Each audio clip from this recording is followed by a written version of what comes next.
Лампа накаливания, или как ее в народе называют, лампочкой Ильича, нам верой и правдой служила долгих 80 лет.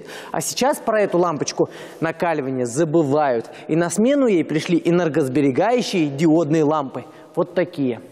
Искусственный свет, создаваемый человеком, давно и прочно вошел в нашу жизнь. На сегодняшний день в современном мире известно немало различных искусственных источников света. Один из современных – светодиодные светильники. На рынке осветительных приборов светодиоды стремительно набирают популярность. Компании по производству освещения держат ценовую планку на высоком уровне, что делает их продукцию достаточно дорогой для покупателей. Производство светодиодов в России только набирает обороты. Наряду с производством минеральной воды, мясомолочным комплексом, заводом по производству радиаторов отопления в республике введено в строй и предприятие по производству энергосберегающего оборудования. По словам специалистов, производство энергосберегающих светильников на сегодняшний день является одним из наиболее перспективных направлений светотехники. На самом деле на рынке достаточно большое количество всевозможных там видов, вариантов, обычной лампы, которые мы применяем каждый день. Но мы сразу нацелились на традиционную форму. Легко заметить, что она похожа на лампу накаливания, ту, которую мы все к ней привыкли. Тем не менее, это светодиодная лампа, она в 10 раз экономичнее. И достаточно интересное направление, такая технология. И мы сейчас в России единственные производители, которые эту лампу будут поставлять на рынок. Все работы на заводе максимально автоматизированы. Используется современное высокотехнологичное оборудование. Вот, к примеру, за этим столом есть все необходимое для спайки светодиодов, для проверки контактов. Вот мы можем даже просмотреть, все ли контакты здесь на месте. С легкостью можно узнать, где-нибудь есть обрыв у этого светодиода или нет. Процесс сборки светодиодных модулей начинается с операции монтажа кристаллов, который осуществляется с помощью тока и теплопроводящего клея. Для этого используют линию по производству светодиодных светильников. Кристаллы подаются в виде пластин на липкой ленте. Механизм определяет годные элементы и режут ленту.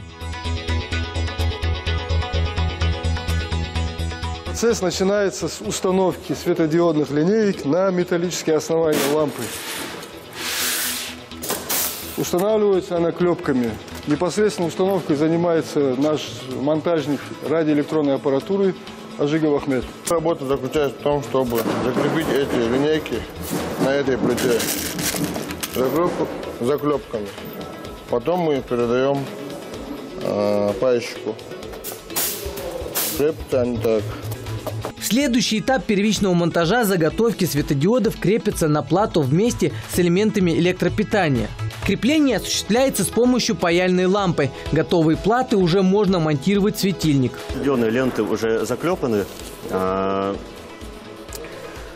Следующим этапом идет спаивание. Спаивание будет происходить путем последовательного соединения. Перед спаиванием для начала нужно залдить контактные дорожки. Зачищаем паяльник, залузываем. На сегодняшний день на заводе трудится порядка 30 человек. При полном запуске предприятия рассчитано трудоустроить около 300 человек. Здесь есть все необходимые условия для комфортной работы. Руководство направляет все силы на повышение квалификации трудового коллектива. Некоторые сотрудники с этой целью выезжали в Санкт-Петербург для обучения. Да и сами специалисты Петербургского светодиодного завода не раз приезжали на предприятие, чтобы на месте научить работников всем тонкостям производственного процесса. Проходили практику в Санкт-Петербурге, то есть в начале года нас отправили туда. И мы в таком же заводе, то есть уже не на теории, а на практике нам уже показали и прошли обучение. Основной наш план – добиться проектных показателей. Этот завод должен выдавать 300 тысяч светильников всех видов, да, если не говорить, не разделять их по видам, и 400 тысяч филаментных ламп. И вот это наша цель, хотя бы вот в этом году на 50% от мощности, а в следующем году добиться и 100% производительности.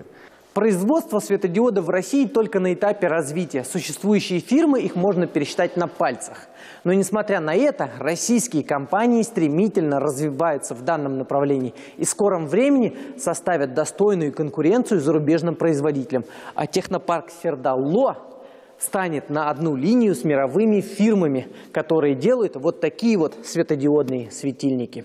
Руслан Албогачиев, Сурхо Кусиев, Новости 24.